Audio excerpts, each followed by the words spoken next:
Hi everybody, how you doing? A little pressed for time, so we're going to get this review in and out and move it on. So today I have a review of the Blue Life 8 smartphone. And alright, let's jump right into it. So first, turn the screen off real quick. Hold on, gotta do better quality. My boy CJ is manning the camera, so if you see that Hershey's chocolatey goodness, that's your boy. Yeah. So first, let's talk about build quality. And as you can see, it's a fairly slate and clean design. No creaking of any kind. You know, the buttons are nice and tactile. Everything's smooth and clean. It's very industrial, very business-like. And as you can see, we have the white model here. So, alright, let's move right into this.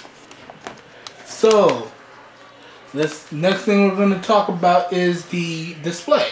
So right here, what you see dead center is a 5-inch IPS LCD display, which has a resolution of 720 by 1280, which is HD, and has a pixel density of 294 pixels per inch. Sorry, there's a lot of information going through my head today. And as you can see, when my boy starts up the screen and unlocks the phone, as we're going through the home screens, it looks very crisp, very clear, no dead pixels of any kind. Yeah, so you're not really going to have a problem with that.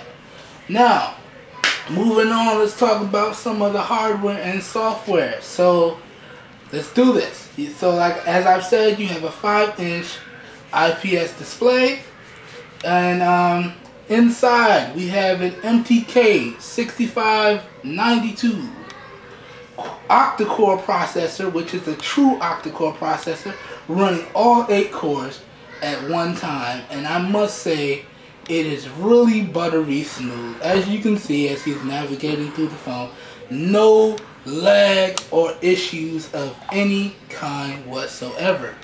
To back that up, we have 1 gig of RAM and 8 gigs of internal storage with expansion of 32 gigs via micro SD card.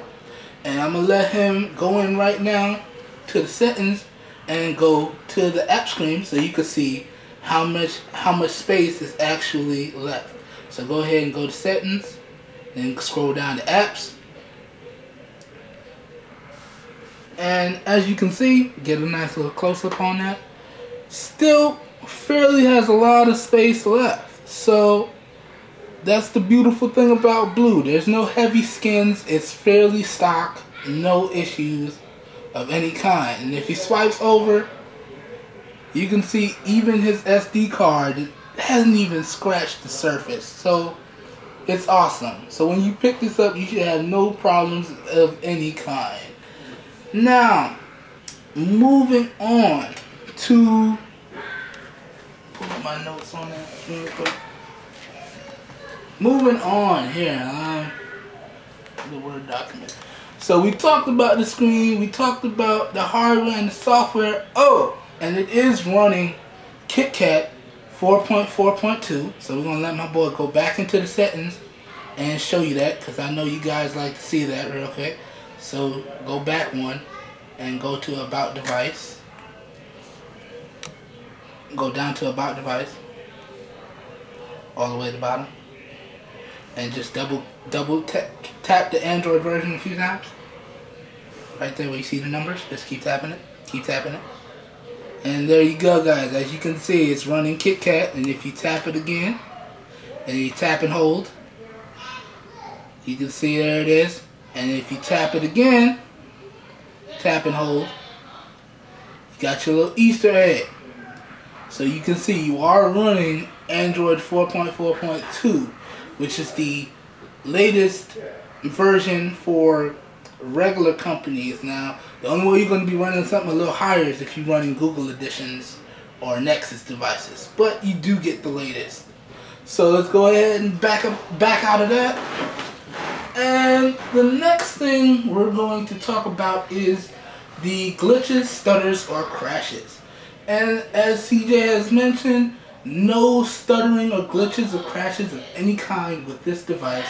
And he's used it for, what, 3 weeks now? Well over 3 weeks? Over a month. Yeah, well over a month, and no issues of any kind. So, moving on to the next thing, let's talk about the Wi-Fi. And while I talk about the Wi-Fi, I'm going to let CJ pull up a YouTube video real quick, because we're going to demo that a little bit.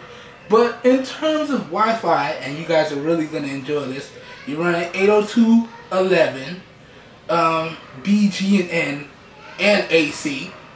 So you get the 2.4 gigahertz band and the 5 gigahertz band. And right now I think CJ is running on the 2.4 gigahertz band. But we're going to let this video play. And keep in mind that the Wi-Fi is based on your signal reception, among other things. So we'll play a few seconds of this.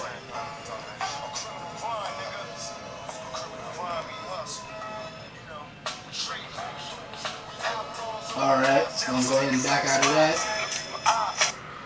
And yeah, so as you see, no problems with Wi-Fi whatsoever. Moving on, let's talk about the bands. Now, click back over to the Google page for me on the computer. Can't remember all these bands off the top of my dome. Give me 1 second. Scroll down real quick. Scroll down some more. Alright, hold it right there. Now, in terms of bands, what we're looking at here is a GSM completely unlocked device. So you can, when I say GSM, that means you can run it on any globally unlocked carrier on these particular bands. 850, 900, 1900, and yeah, and the 800 megahertz band. And what that is, that's 3G, HSPA, and HSPA Plus, which is 4G in a sense, but not quite. But CJ say he has no problem with data speeds or anything of that nature, and it doesn't hinder his experience at all. So no problems there. So what that means is you could run it on T-Mobile, AT&T, Simple Talk, Straight Talk, Solivay, any GSM unlocked carrier that supports those bands. Okay, flip back over to the list there. Okay, now moving on, we're going to talk about the Bluetooth. Now inside this particular device here, we have Bluetooth 3.0, and it is solid. I tested it with a lot of headphones. The only problem is that it's not compatible with everything because it's a little bit older Bluetooth. But pretty much almost any Bluetooth will work. Okay, so that's pretty cool. Now in terms of GPS, go ahead and pull up the maps for me real quick. In terms of GPS, it locks on fairly quick and runs very smooth. I'm gonna have CJ demo it real quick for you guys. So we're just gonna find the maps icon, and yeah, as you can see, don't zoom all the way in because I don't want to give away our location. So just go back to the map. Just hit back one time. As you can see, it loads up fairly quick. I think we have it locked on the Florida area at the time, but it renders very smooth if you pinch in and zoom in and out for them so they can see. And you absolutely have no problems rendering, and as I mentioned, the GPS locks on very quick. So for you less directional savvy people, much like myself, if you need to whip it out and go to town, anywhere around the town, you can do that. So yeah, GPS wise, you shouldn't have any problems. Okay, that's my boy CJ having some fun with the GPS. Moving on, call quality and speakers wise, CJ said that his calls were crystal clear and the speakers were awesome. If he had any gripes whatsoever, is that he wished that the speakers could get a touch louder. But he's overall happy with the performance. And what we're going to do right now is play a little music demo so you guys can hear that. Here how these speakers work here. Alright, and then you're just going to flip it around to the back so you can see it. Alright, and flip it back to the front. Turn it sideways.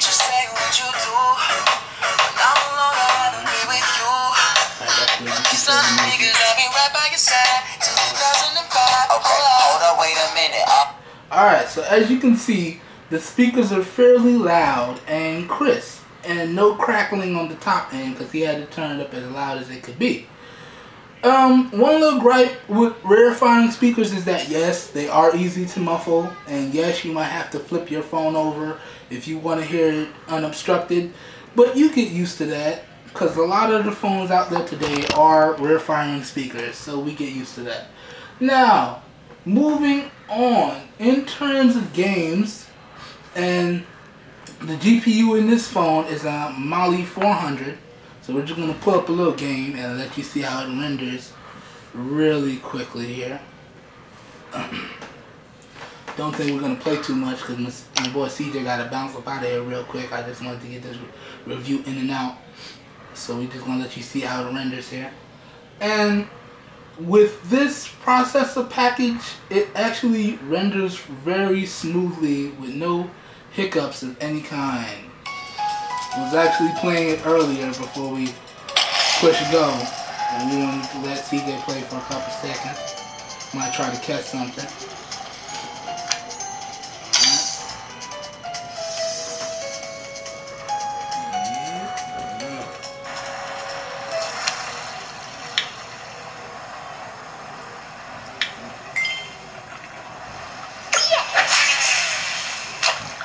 Alright.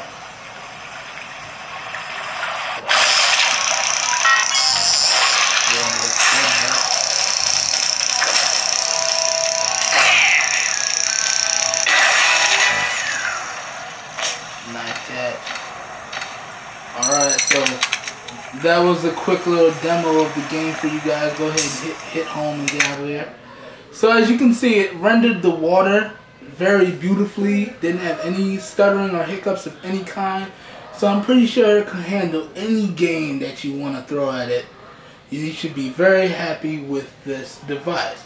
Now, moving on to benchmarks, let's start with Vlimo. So just go ahead, hit the home and pull up the Vlimo for me, scroll up. Right there, yeah. So, and hit yes. And then hit back so you can see the whole thing. Just hit back one time. Alright, so, and then click the browser. Yep. So, in terms of browsing, it scored very respectably. As you can see, it scored a 2,569, and that's just underneath the LG G3. So this processing package is a beast, you guys. Yeah, easily mopping the floor with the OnePlus One and some other high-end devices. So let's back out and I'm going to show you some other stuff. So in terms of multi-score performance, kind of took a little dip to the middle of the pack, but it still edges out some very credible devices with a very respectable score of 1,409. So that was beast, you guys. And then going on to the internal test here at the top, the one at the top, the 8 something. Yeah, I mean, it's budget parts, so middle low end of the pack kind of, but these are just benchmarks, guys, and benchmarks are just raw numbers. They have nothing to do with your actual experience handling the device. They're just for those people who like the raw numbers. So yeah, it's low, but it in no way, shape, or form hinders the performance. Now moving on to the next benchmark here. I think we're going to go ahead and do the quadrant scores right there.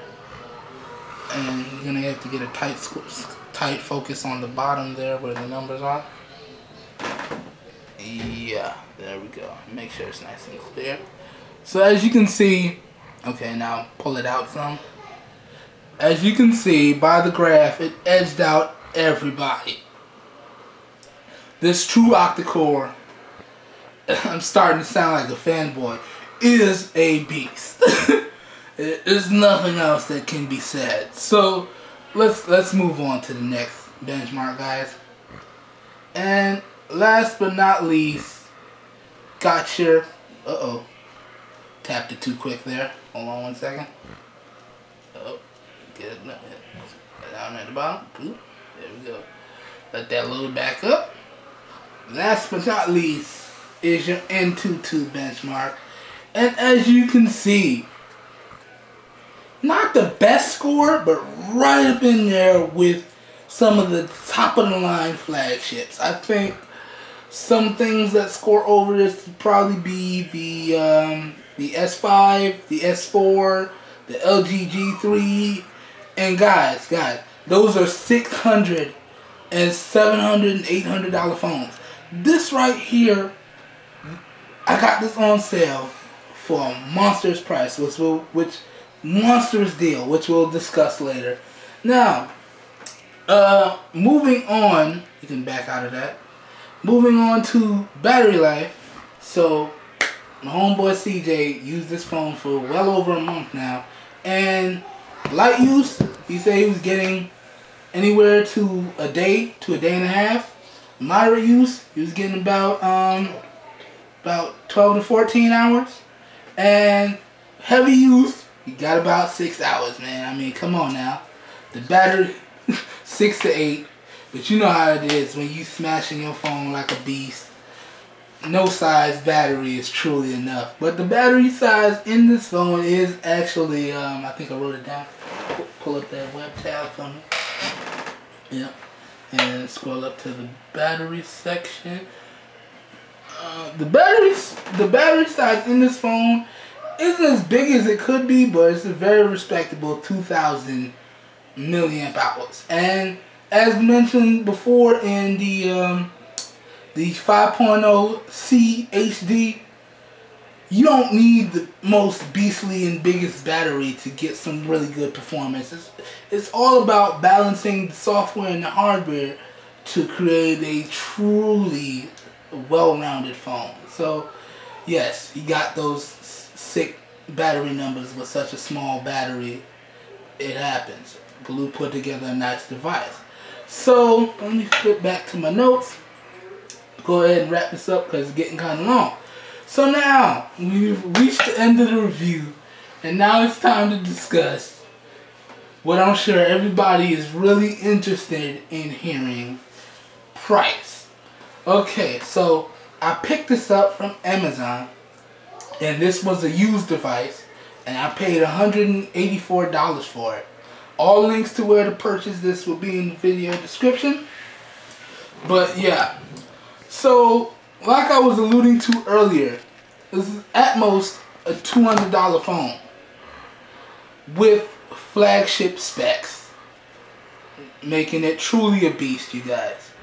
I mean, this is up there competing with the Galaxy S5, the LG G3, pretty much all of those high-end phones, and this was only at most $200. What other phones could you say could do that right now that you could get your hands on for that price? Maybe the Moto G, but that doesn't have these internals. That's a Snapdragon 400. You're not going to get anywhere that much performance. But yeah, let me stop rambling. It sounds like I'm rambling. So, I hope you guys enjoyed the video. Please don't forget to rate, comment, and subscribe. And if there's any questions that I did not cover, please leave them in the comments and I will get back to them. If you like this, you can smash that subscribe button because I don't edit. Everything's raw, real time. I might throw some music in there if there's too much dead noise. But yeah. So you guys have a nice day. Peace.